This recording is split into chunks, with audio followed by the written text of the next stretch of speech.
Hola, ¿cómo están? Bienvenidos a la comunidad de Carla. Me encuentro nuevamente con Otto Sonnenhofsner por temas de trabajo que luego les cuento con más detalles. Pero no quería dejar pasar esta oportunidad para preguntarles sobre lo sucedido el fin de semana con Jorge Glass. Bienvenido, Otto. Hola Carla, sí, oye, una noticia que ha impactado sin duda al país. A Esto ha tus órdenes. generado muchos comentarios negativos e indignantes.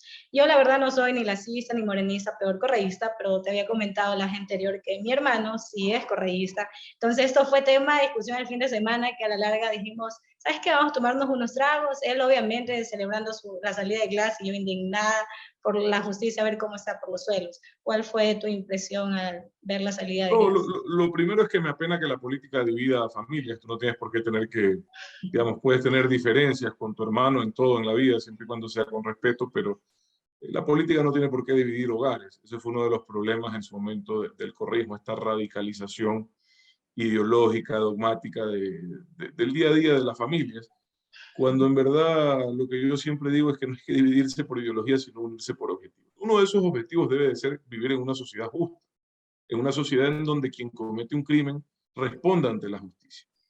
Y el cometimiento de crímenes no debe de tener ninguna relación, peor la impunidad, con la afinidad ideológica con alguien. Por eso mira cómo empezaste tu comentario, decías, no soy ni lacista ni correcta. Es que nada tiene que ver cuál es tu afinidad con nadie, ¿ya? En términos de un análisis de un tema jurídico.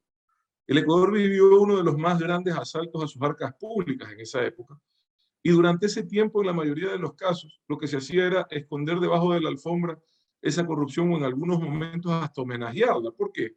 Porque había esta percepción de que esas noticias hacían daño al proyecto político, y entonces hasta la violencia sexual contra niños en las escuelas se escondía, y el ministro de ese entonces dijo que se escondía porque hacía daño al proyecto político. Yo pienso muy distinto. Yo fui parte de un gobierno en el que, por mi lado, mi postura siempre fue que la corrupción tiene que ser denunciada, por más que afecte al proyecto político, porque ningún proyecto político puede estar por encima del país y de los objetivos de la institucionalidad y la democracia. Entonces, nada tiene que ver si eres correísta o si eres lacista. Lo único que importa es que seas una persona que crea en la justicia y que aspire que en el Ecuador quien comete un crimen lo responda ante la ley, sin acusar a nadie de nada. Yo he aprendido eso sí. Yo no acuso a nadie de nada. El señor ya está sentenciado 2 veces en 2 distintos delitos, en última instancia, hasta en casación. O sea que yo no lo tengo que acusar. Él es una persona declarada delincuente en nuestro Sigue siendo país. culpable. Ajá. ¿Ya? Ellos dicen que los persiguieron, ok, dicen que los perseguía el señor Moreno, la señora Romo. Bueno, yo me pregunto, ¿dónde está el señor Moreno, la señora Romo, que lo sigue persiguiendo? ¿Por qué no pueden resolver en derecho su situación? Todos quienes hemos hecho servicio público, lo conversaba contigo, tenemos la obligación de responder ante las autoridades competentes. Yo lo hago permanentemente. Tú me escuchas quejando, tú me escuchas diciendo que me persiguen.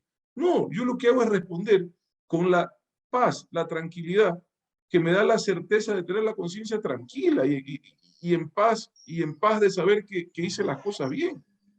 Pero el que no, pues evidentemente va a buscar la alternativa, la victimización, etcétera.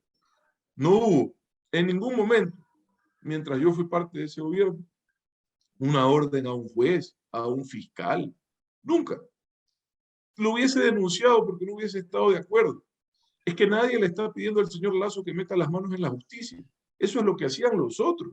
Es lo que hay que dejar de hacer. Lo único que se le pide es que cumpla con las obligaciones que tiene con el país a través de las instituciones que representaban al Ejecutivo en las audiencias de habeas corpus que no cabían en este caso. ¿Por qué no cabían? Porque el señor realmente, oye, y ojalá se pudiera decir lo mismo de todos los detenidos del país, ha tenido un trato bastante diferenciado para bien, que fue evidente en hora Se buena notó. a la hora de salir de la prisión. Y así tiene que ser, Carlos, porque ir preso a cumplir condena no tiene que ser vivir un infierno, poner en riesgo todos los días de tu vida, tu integridad física. Así tiene que ser. O sea, lo que vivía el señor es lo mínimo que se le debería de poder garantizar a cualquier Todos. detenido en el Ecuador. Ahora, si él, Carla, en derecho, podía pedir rebajas de pena, podía apelar a un ente internacional, podía acudir a cualquier mecanismo que la ley le otorgue para salir en libertad habiendo cumplido su pena, enhorabuena, Carla, esto no se trata de perseguir ni ensañarse, solo se trata de que no llegue la gente al poder para perpetuar la impunidad, que es a lo único que se dedica últimamente el correísmo, por lo menos los últimos 5 años se dedican a una agenda de impunidad. Impunidad que casi tumba al gobierno, o búsqueda de la impunidad que casi tumba al gobierno en octubre del 2019, porque justo coincidía con la fecha de la audiencia del juicio del caso Sobornos. Impunidad que lograron con el tema de las amnistías ahí mezclando a justos con pecadores. Impunidad que acaban de lograr permitiendo que este señor salga de prisión antes del tiempo y de una forma cuando menos truculenta, ¿verdad? Entonces, ¿crees que hubo pacto, acuerdos Mira, políticos? yo no es que creo, yo hablo de cosas concretas, eso es otra cosa que he aprendido a través del tiempo. Yo no puedo aquí especular ni adivinar. En concreto, hubo una votación, hubo primero declaraciones públicas al inicio del periodo legislativo en el año 2021, de las dos lados, del correísmo y del gobierno, hablando de este pacto que iban a hacer inicialmente también con el Partido Social Cristiano, y el pacto tenía un solo objetivo, esto fue público, que era la impunidad. Es decir, le decían la Comisión de la Verdad. O sea, querían que el legislativo se meta en temas judiciales. Yo lo que dije en ese momento fue que la unidad a costo de la impunidad no vale la pena. Se han dedicado a desestabilizar al gobierno todo este tiempo. Llega una votación que fue sospechosa cuando menos, en donde el correísmo permitió por su inacción que una ley tributaria pase, ¿ya? Y casi hasta lo reconoció en declaraciones posteriores, diciendo que no les quedaba más. Y luego se comentaba que era una especie de acuerdo con el gobierno. Eso parecía. Entonces yo dije, bueno, queda del lado de lo especulativo porque no se ha visto ninguna acción de parte del gobierno. Hoy se ve en temas concretos que el gobierno va a una audiencia en Manglar Alto. Además, nadie entiende por qué haya un sorteo manual, ¿verdad? Manglar Alto. Y los 3 representantes del Ejecutivo no dijeron nada. No abrieron la boca. Mira, claro, cuando yo digo que el gobierno no tiene que meter las manos en la justicia,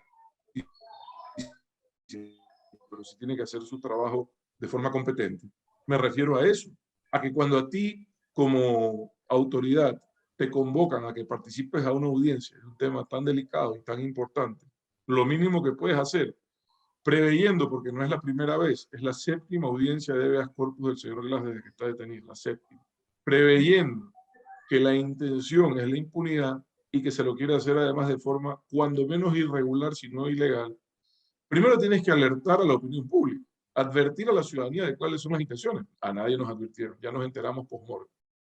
Y segundo, cuando llegas a la audiencia,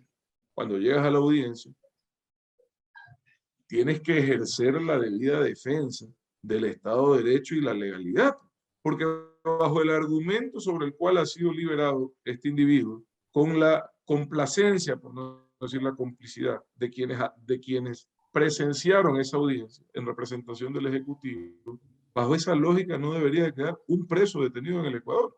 Dime tú qué preso no tiene en riesgo su integridad física hoy en día o su salud. Quizás el que menos él, quizás el que menos él. ¿Por qué? Decían Porque que incluso en los evidentemente, y en eso estoy de motines acuerdo, él tenía resguardo. En los motines se los separaba, tenía no, él cuidado. siempre ha tenido, mira, yo en eso estoy de acuerdo, Carlos, él siempre ha tenido resguardo, porque es una persona que, para bien o para mal, es más, no quiero usar la palabra importante, pero es un objetivo más relevante en caso de querer generar caos, desestabilización, de generar terror, es un objetivo más relevante. Fue un ex vicepresidente de la República, nos guste o no.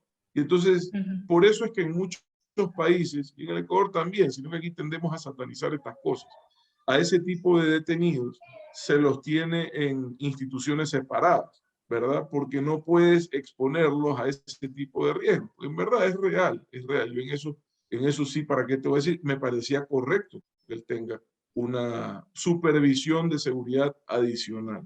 Lo ideal sería que eso no sea necesario y que las cárceles del Ecuador sean lugares seguros, pero desgraciadamente no es así. Lo que te quiero decir con esto es que al final del día se podrían haber tomado otras medidas, como el retorno a la cárcel 4, yo eso creo que podría haber sido una opción, o hasta inclusive prisión en su casa, pero ni eso le han dado, o sea, prácticamente sin declararlo inocente, porque no tienen cómo, el señor es culpable, lo que le han dado es una libertad casi total, lo único que tiene es prohibición de salida del país, entonces esto por ningún lugar hace sentido. Yo Y lo que te veamos digo si es, no se escapa. bueno, ¿Quién sin sabe? duda que ese es otro riesgo, el riesgo de fuga es alto, pero digamos, ¿para qué se va a escapar si prácticamente está libre? ¿Cuál es el propósito? Salvo que crea que lo van a regresar a la cárcel porque alguna autoridad judicial con competencia y en derecho tire abajo ese acto arbitrario de un juez de Manglar Alto. Una de las personas más afectadas, creo, de todo esto es Fernando Villavicencio. También decía, él comentaba que es el golpe también al periodismo de investigación, y estoy totalmente de acuerdo, o sea, más allá de que yo sea seguidora de él, me estoy formando como periodista, entonces los periodistas prácticamente le hacemos el trabajo, le hacen el trabajo a la fiscalía, Lo que, entonces lo que, el día de mañana van a salir en libertad. Mira, para hacer un poco de memoria, la sentencia del señor está relacionada con el caso de Brecht. En el caso de Brecht hay evidencia suficiente de que al menos en el Ecuador autoridades recibieron alrededor de 30 millones de dólares en coimas, ¿ya? Al menos. Está documentado en videos y en transacciones. De hecho, parte de ese dinero se recuperó a través de una empresa de telecomunicaciones muy conocida, que había recibido 14 millones, coordinando con el tío del señor Glass, quien salió en libertad y falleció a los pocos días, para que reciba ese dinero. Entonces, no está en discusión la corrupción y no está en discusión, creo que ya discutirlo, por desgracia de nuestro país en ese tiempo, te hablo de alrededor del año 2016, que está ahí el escándalo de Odebrecht a nivel regional, en el Ecuador no se hizo nada. No, empezaron a perseguir a otros, ya, para desviar la atención. Y a los Y ese fue el verdaderos caso de responsables, Fernando. Y ese claro, y fue a el los caso de verdaderos Fernando. responsables los protegieron y hasta los candidatizaron. Es que ellos tienen como deporte nacional perpetuarse en el poder para mantener la impunidad. Por eso no entienden que yo haya dejado el poder así nomás tan Y también tranquilo y que no me haya vi, lanzado. Es que yo no tengo nada que ocultar. ¿Ah? tam, también vi que en Twitter Rafael Correa Sí, eh, dice, oye, que te no dice me di ni que cuenta, fuiste, dice, salió que no corriendo, vas no, que no dice, podrás no, igualar a Glass y que no, saliste ya, o sea, corriendo. digamos, esa es de las cosas, de las groserías más grandes, esa comparación, ese señor es Pero tu malcriado, pero es respuesta algo fue de de... altura, discúlpame. No, yo no soy una persona maleducada, pero dos cosas ahí. A mí no me pueden comparar porque yo fui a servir, yo no fui a beneficiarme y salí con la tranquilidad de haber hecho las cosas bien y de la paz que te da solo haber trabajado con honestidad. No me aferré al poder, eso nunca lo entiendo. No pudiendo ganar, no me aferré al poder porque ellos se aferran por intereses personales, judiciales, económicos, por cuidarse las espaldas, ya se vuelve un círculo vicioso, casi mafioso. No es mi caso, yo estoy por el país. Y dice, saliste corriendo. No, el que salió corriendo fue él. Yo estoy aquí, tú has venido a mi casa, todo el mundo sabe dónde trabajo, de qué vivo. Esa es la diferencia. Lo que pasa es que la gente que está en mi situación, desgraciadamente, no se quiere meter en esto, porque esta gente se dedica, estos políticos, los de la argolla, se dedican a convertir a la política en una cloaca para ahuyentar a la gente de bien. Y lo que no podemos permitir es que eso ocurra. Mira, este caso no fue un caso de periodismo de investigación, este fue un caso que nació en los Estados Unidos con la investigación de Odebrecht. El que sí fue de periodismo de investigación fue el caso Sobornos, por el cual también está sentenciado el señor Glass, en donde se evidenció el recibimiento de coimas por parte de altas autoridades del gobierno del señor Correa, y eso está no documentado, como ellos dicen, en un cuadernito, sino en base a transacciones y testimonios de los empresarios que pagaron la plata, ¿ya? Entonces, y otros documentos. Entonces, ellos quieren siempre, porque claro, ningún ciudadano se va a meter en los detalles de un proceso tan largo y tan complejo. Entonces, ellos abusan de ese desconocimiento y quieren desviar la atención sobre la realidad. ¿Cuál es la realidad, Carlos? Que en ese gobierno, como también en el gobierno del cual yo fui parte, desgraciadamente se cometieron actos de corrupción. ¿Cuál es la diferencia? Que en el gobierno de ellos se ocultaba esos actos o se los homenajeaba para proteger el proyecto político. Y el gobierno del cual yo fui parte se denunciaban y las personas que lo cometieron respondieron o están respondiendo ante la justicia. Esa es la diferencia. No puede haber complicidad. Ellos confunden, mira, ellos confunden la lealtad con complicidad. Una cosa es la lealtad se mantiene en base a los valores, en base a los principios, pero cuando te piden que seas leal ante el cometimiento de un delito, eso ya es complicidad, eso ya no es lealtad. Esa es la gran confusión ética que ellos tienen, ¿verdad? Pero ellos justifican el cometimiento de estos actos en defensa del proyecto. Dicen que la plata no era para ellos, que ellos no se gastaban esa plata, que era para el proyecto. No, pues, es corrupción igual. Corrupción. ¿Qué justificación es esa?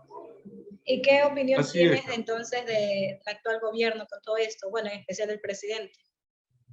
Mira, yo creo que el que más pierde es el Ecuador, porque en algún momento quizás logramos a creer que la esperanza de que la recuperación de la democracia, de las libertades de las instituciones iba a servir para que no exista impunidad. Este es un golpe duro a quienes nos hemos fajado por esas causas, de la libertad, de la democracia, de la institucionalidad, de la independencia de poderes. Esas son las causas en las que yo creo, que son valores que no los tomamos en cuenta cuando los tenemos, ¿verdad? No los consideramos.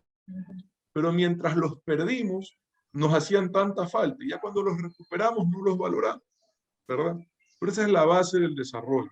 El gran perdedor es el país, el segundo gran perdedor es el gobierno, sin duda. El gobierno se quedó sin su capital político, que se basaba en el respaldo de quienes creían que este gobierno iba a sostener la lucha contra la impunidad, que no iba a ceder ante las presiones políticas, que perdóname, si han cedido ahorita, presión de verdad fue octubre, un intento de golpe de Estado que obligó al gobierno a salir del Palacio de Carondelet, y aún así no cedimos ante las aspiraciones de impunidad, ante tremenda presión, no cedimos, ¿ya? Entonces, si con esto, tampoco recién un año de gobierno, ceden tan rápido, yo sí me preocupo. Si es tan fácil doblegar al gobierno, me preocupa, porque entonces estamos prácticamente a la deriva. Y lo segundo, y lo tercero, pierde también el correísmo, porque en esa tendencia también hay gente decente, también hay gente capaz, que le cuesta mucho, le duele, porque a mí me lo han dicho, que les pidan que hagan barro por un delincuente sentenciado. Y le resta credibilidad al proyecto que ellos lideran. Dentro del correísmo, el señor Glass siempre fue denunciado por muchos de los militantes que conocían de lo que estaba ocurriendo y les dolía que les pidan hacer campaña por él. Y esas personas hoy les piden que lo declaren héroe. Hay una ley que te voy a invitar, es un código siciliano que se llama la ley de Omertá. Sí, bajo la ley de Omertá es un héroe. ¿Sabes cuál es la ley de Omertá? La ley del silencio. Los mafiosos premian a los delincuentes que cuando son capturados no hablan. Sí, bajo esos códigos, bueno, pero bajo los códigos de la ética, bajo los códigos de la democracia, de la institucionalidad, no, el señor tenía que cumplir su pena y desgraciadamente no lo ha hecho. Gracias, Otto, por acompañarnos nuevamente a la comunidad de Carla, siempre agradecida contigo. Gracias. Un abrazo, cuídate mucho, saludos. Cuídate.